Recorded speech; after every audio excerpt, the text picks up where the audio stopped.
Good day. Welcome to First Take exclusively on YouTube. Stephen A is already a YouTube star, the Stephen A Smith Show. If you don't know, get familiar. All right. We're going to talk about the NBA. Yeah. First, we're going to start with the Kobe statue here. So the statue of Kobe Bryant was unveiled last month outside of Crypto.com Arena, but there were a handful of errors on the base of the statue. Remember, this man had a show called Details.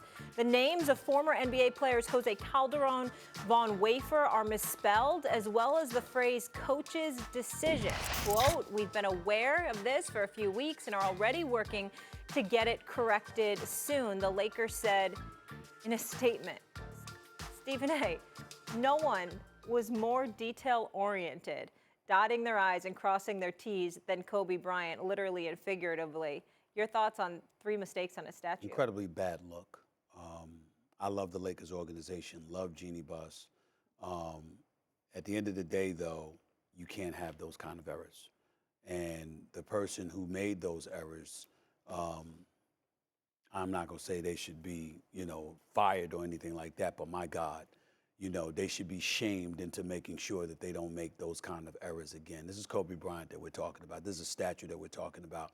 It meant everything to so many people, including, his wife, his wonderful family, and the Lakers organization. And you know how much Jeannie loved Kobe and how much Rob Pelinka, people don't bring up his name enough. He was Kobe's agent and for years. And Rob Pelinka would not be running the Lakers organization if it were not for the wondrous relationship he had with Kobe Bryant, who believed in that man so much more than anybody else on the planet did. And to know what Kobe means to them and to know what the statue of Kobe means to so many people and to have those errors, you don't let something like that happen. Nobody's flawless. Everyone's imperfect. Yeah. Mistakes happen, but my God, come on now. That's not something that was impromptu, spontaneous, off the cuff. You planned this for a lengthy period of time. At least make sure the names are spelled accurately. Yeah, and that'll get corrected, I'm sure, quick, fast, Of course in a it will. hurry, but it's And quite it a needs to. process. All right, S.A., so here's the deal. We're about a month out from NBA playoffs. I Yeah. want to get your take on the state of the league. I'm going to pepper you with some random questions. We got Sure. a few minutes left, and you can tell me no mas when you're done. Sure. Let's start with the Thunder. Right now, young team, first in the West. Do you actually believe in them to do something? No. I believe in Shai Gilgeous-Alexander. I believe in Jalen Williams. I believe in their talent.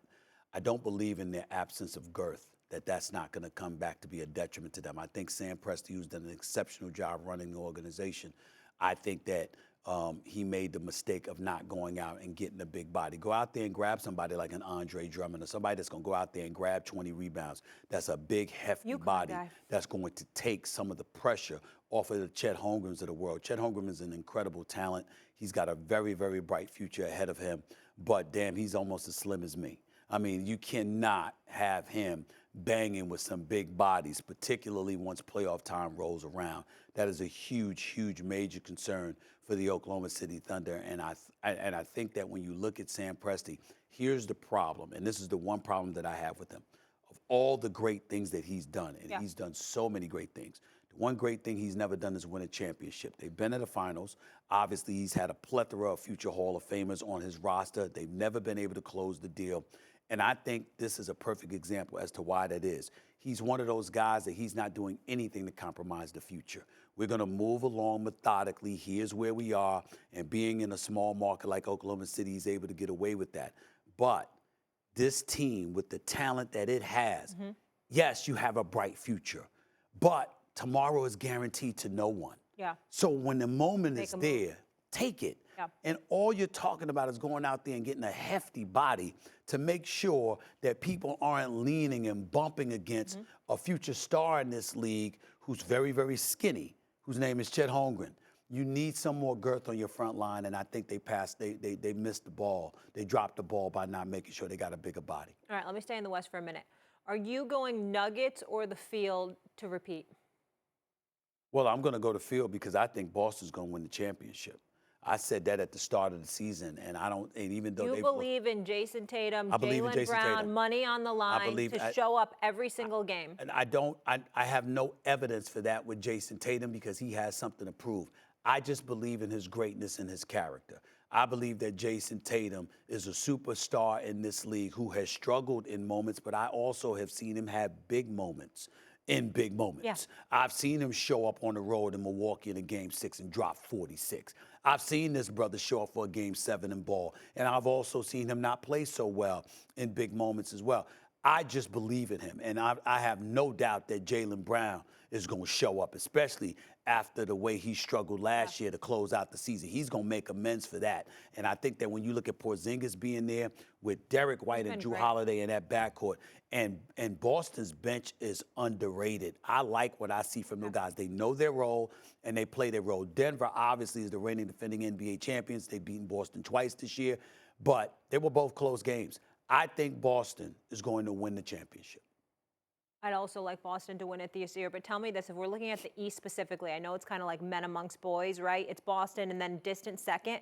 Who could catch them? Who could knock them off in the East?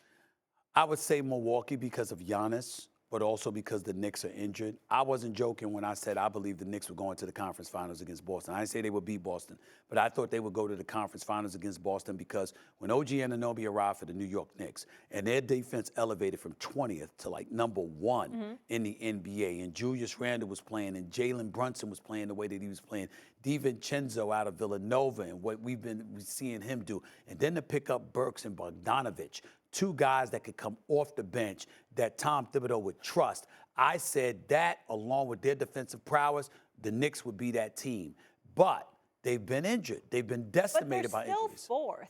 Yeah, but so it's like if they can still get guys back in the next couple Yeah, but the weeks. point is, all right, you get them back, but Julius Randle's coming back with a separated shoulder. You know anything about separated shoulders? Yeah. There's a lot of people that come back and then it snaps right out of place again. I don't know how healthy Julius Randle's going to be, and they need him badly. Mitchell Robinson's a legit 7-foot rebounder and shot blocker. You need him badly. OG Anunoby, an elite defensive player. You need him badly. And when you have those 3 question marks with the playoffs approaching, I can't give you an edge over the Milwaukee Bucks led by Giannis and Damian Lillard. We're out of time, but you need a yes or no answer here because I'm curious. Do you think it was the right move for Dame to go to Milwaukee? Yes or no? Yes. Okay, perfect. Thanks for watching. Be sure to watch First Take Monday through Friday, 10 a.m. on ESPN. Be sure to check out more exclusive First Take debates right here on YouTube. We will see you guys in the morning. Also for more Stephen A. He's got the Stephen A. Smith Show. And we'll see you soon.